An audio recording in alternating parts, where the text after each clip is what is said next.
Hello and welcome back, and it's another glorious day. So I'm going to be planting on these Charlotte potatoes and also going through the benefits of doing them in these small pots, and there's quite a few benefits.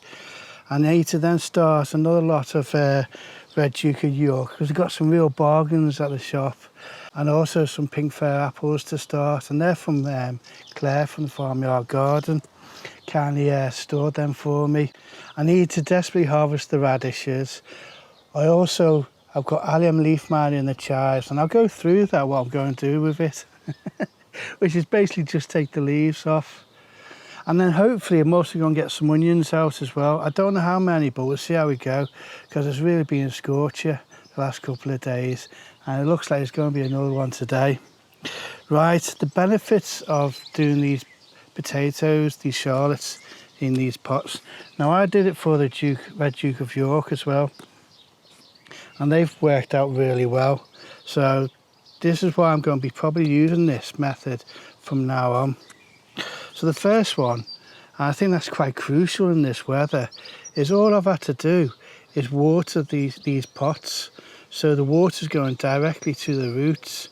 Now if I'd done them straight into these containers, I'd have to probably do, I don't know, 5 litres at least, just to really water the whole pot. Whereas I'm just doing a little bit each time. And they've done really well in the greenhouse. And that is probably the second one, is I've been able to store these in the greenhouse and they've been thriving in there. Potatoes for roots like 15 to 20 degrees to develop their root system, which is, I think it's 59 to 68 Fahrenheit. And then for the stem, good growing of the stem, they need, 20 to 25. I may be wrong on that one. I'll put the numbers down below. I think that's 68 to 77 Fahrenheit. So there's two benefits in that. I need less water. The water's going directly to the roots, and they're growing good stems and root systems with the heat. And the third one is when we put them into the pots, straight into the pots as seed potatoes, we never really know which way the chits are going to go, and we could end up with a scenario like that where the two stems are growing really close together. Now, I'll make a right mess of my trousers there. Now I've got the option now to plant them up still in a 15 litre container like that, and I've got quite a nice air gap between them, and that's what I've done with all of these, and these have done really well. These are really healthy plants from starting like this, but also being able to water directly into the middle, and they've got good airflow between them. So it has worked out really well, and all I did, the reason why I did it was just for space, but this is what I'm going to be using from now on. Right, so let's get these planted up. This heat is sapping, isn't it? How are you coping? I really didn't need to do all that mixing of the compost for those potatoes. Right, before I get back to those, let's get onto those chives and the Allium leaf miner. Just taking it easy for a little bit. So the other day I came down to start harvesting some of these chive leaves. We haven't got many at the moment. There's quite a lot of flowers. It's quite a statement at the moment. But what I did find was an Allium leaf miner run, and that's usually where you find a series of 10 dots, and that's where the female lays the egg. So what I'm going to do is peel it right the way back to the bottom, as far back down, and cut the leaf off. And what I'll do is go round all of them just to see. So I would recommend you, if you got chives, do look for that run, and if you have got it, cut the leaf off and do check before you start eating them. So apparently in the autumn time, because chives are still around, then they are also susceptible to the Allium leaf miner. They prefer leeks, but because there's only leeks and chives around, because all the onions would have been harvested by then they will attack the chives as well. just watching that bee at the moment. I should get the camera and do a close-up. Right, I'd best get back to these potatoes, hadn't I? Been putting it off. Right, so what I've done is, again, I've used the sieve bark. I don't know whether that works or not, but it's just purely for storage. The Red Duke of York has done pretty well in this heat. I am still having to water them quite regularly, but I just don't know whether that actually helps or not. But it is just for storage. And I've done the pot filled up with compost up to about that height. So it's just under, it's probably just over a third. So that allows that to sit nicely in there. Now what this also does, where I do them in the pots, is I'm able to pick roughly around about the same size plants. And also if I've got two stems on one potato, then I can put it with a single stem. So there's still plenty of airflow around them. And again, that can go to the outside. Now I also had one that failed. As this one, it was a dodgy seed potato and it looked pretty rotten at the start. So that one I'm not going to even bother planting up. What I'm going to do is, this one has 4 stems on it, so I'm going to do that one just on its own. Right, need to start planting these up now. Right, let's have a look at these roots. They are just showing at the moment. There we go, that's a nice root system, and there's one of the first potatoes already. So that's a real good sign. I'm just teasing out the roots a little bit, and I think that should give me a nice spacing with the other one.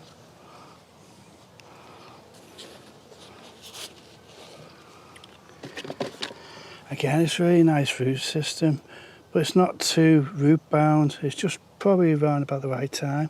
You can see we've already got some nice potatoes already on there. So that's a real positive sign. Just split this out again. Just tease out those roots. And there we go, I've got, see if I can get that leaf not touching.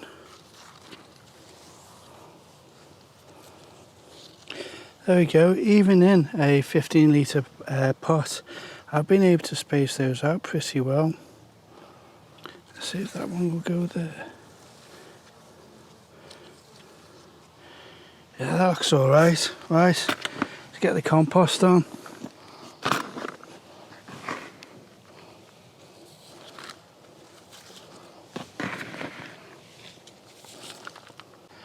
Right, and that's the first one done. I'm quite happy with the way that's spaced out. I probably could have done with putting that as a bit more. I may actually play around with that and see whether I turn that round, because that's leaning towards that way. But I'll do that off camera. In fact, I'll do all of these off camera. Once this gets into the shade, I'll come back to these. So I've got, these are the Sharps Express. Now I thought I got Red Duke of York, but I remember now. I thought, because I've already done the Red Duke of York, I was going to try these. I might as well, because I got them for less than half price. They're a little bit soft, but I'm going to see how they do. They still look pretty healthy, and thankfully I can just pot them straight into these. So again, once I've got the shade here, I'll do that as well. So these are the pink fair apple that Claire from Farmyard Garden gave me. When she said, well, messaged me saying she had some, I just jumped at the chance. And thankfully, she stored them for me for a couple of months, because at work commitments, I just couldn't meet up. So I'm really grateful. So thank you, Claire. And especially I know that pink fair apple have been pretty rare this year. So what I'm going to do with these is, I grew ratty potatoes for a couple of years, and they were also a finger potato.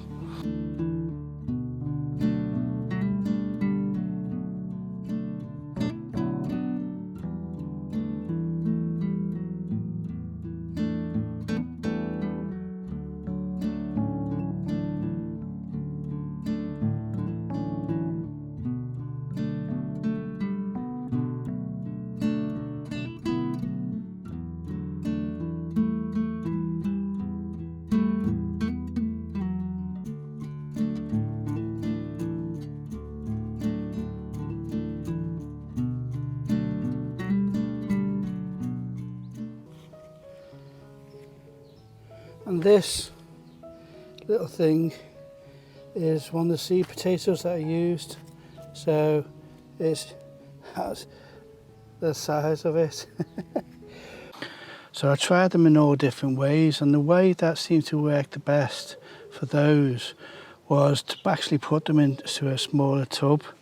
And what I ended up doing with the ratty was actually counting the chits, and every chit I would then say 2.5 litres. So that's what I'm going to do with these. So if it's got a decent chit on it, then I count that chit. So what's that? That's 1, 2, 3, 4, 5. So I'm looking for another one. That one's got 2 on it. So what I'm going to do is I'm going to do 4 per each tub. So I'm going to do 5 tubs. And I filled it around about halfway.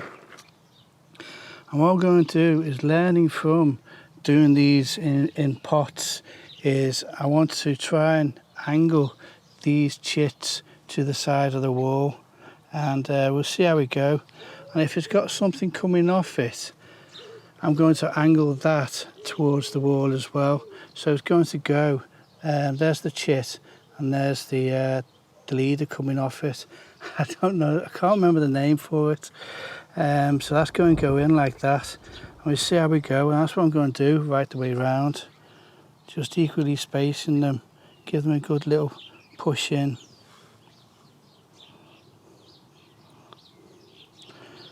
And we'll see how we go with these. I'm really looking forward to them. We really missed the ratty potatoes. They became so expensive to get the seed potatoes. And what I should have done was put some in storage into some sand to save my own seed potatoes. But that's what I may do with these next time. Right, again, I'm going to leave this part of planting all these up. I'm going to cover this one, but I'm going to leave. I've got another 4 tubs ready to go, so I can get all these in. But I'm going to wait until this becomes into shade. So I'll do that all off camera. So I think I'll get onto these radishes next. I've been looking forward to this for quite a while. It's a job I should have done. I'm getting a bit ambitious. I don't know which one to use just yet. I think it's going to have to be this big one. Looking at the size of some of these white icicle. Pretty nice radishes.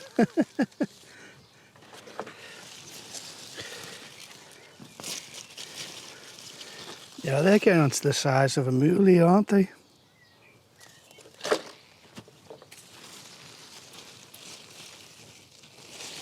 What have we got here? Let's go with some French breakfasts. Right, look at the size of some of those. These are the hailstone and the French breakfasts. We're getting all shapes and sizes there. There we go. Yeah, we got a few odd ones as well. That's more like a turnip, isn't it? And look at these. And what you'll see is quite a lot of them have got the leaves on. And what I did is, underneath here, before I planted all these up during the winter time, I did a full layer of chopped up leaves and then put on some more rejuvenated compost. So they certainly have liked that. And maybe that's retained the water, these leaves. Yeah, they're nice and damp still. So that's worked out really well for me. Well, I've made a little bit of a dint into here. There's plenty more. And this is just going to be my practice time because it's going to be the first time I've done pickled radishes. But I'm really looking forward to these. I mean, look at that. Oh, slightly bruised, but look at that. Really pleased. Right, well, next to go out is, these are the white star onions. Now they're going to go up at the top, but the rest are then going to be emptied out into one of the smaller gravel trays and going into the, let's call it the bed of shame at the moment. So these are all the Bedfordshire champions, which I did do really late. potting them on. But hopefully they catch up. Right, well this is the first bed of shame. I need to clear all these out there. They've gone well over now, and all these weeds, especially around the carrots. So that's my next task, and then get the onions out. And the white star is going to come here. This is another couple of beds I really need to tidy up. I'm just coming to the end of this these mustards, and funny enough, the new shoots that come off are a bit like a tomato, where they come out at the junction of the leaf. And these are these small little leaves of what I'm eating at the moment, but they're pretty well over now. But what they've done is they've shaded out the radishes, so you see all I've got small little tiddlers, so that's just going to go on the compost. But any big ones, they've all had a little bit of a nibble by the slugs, so I'm going to leave those in, and they're going to hopefully protect the onions while they keep on growing. So that's the first of the white star going into the top beds, these two. I just filled in the gaps. Any of the radishes that looked all right, I've kept those. And it's really nice to clear out the mustards from these beds. I'll continue down as I keep on munching through it. I'll keep on clearing these beds. Then hopefully what I'll do over the next couple of days is really heavily water these two beds, so that then the lettuce can go in.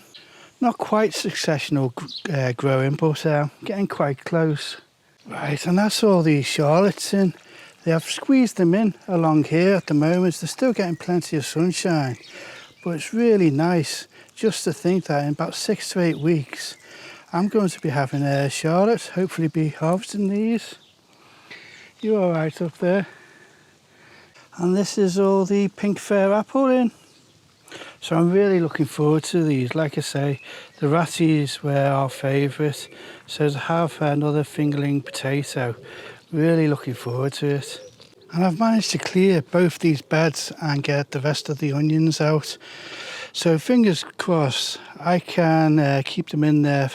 I think it's only going to be a couple of weeks now, because the courgettes, they're getting pretty big, and that's where the courgettes are going to go. I don't know yet whether I'm going to do the gold star all in one, because they could actually get quite tall. They're a bit more of a bushy, upright plant. Or the green, I think is Verdi in that one, or I'll do a mixture. This really does feel like summer, and it puts a smile on your face, especially when you see everything blooming. There we go, like a proud fisherman. They smell fantastic, and they are in real good condition as well. I mean, that one, like I say, it's more like a moolie, isn't it? Right, I've got quite a lot done over the last it's 2 days now. It was just so hot yesterday, so it's going to be hot, productive days rather than day. So I'm really pleased, and this now means I can start to look at getting these tomatoes potted on, and I do definitely need to get these cucumbers staked up, so they may need a bigger pot as well.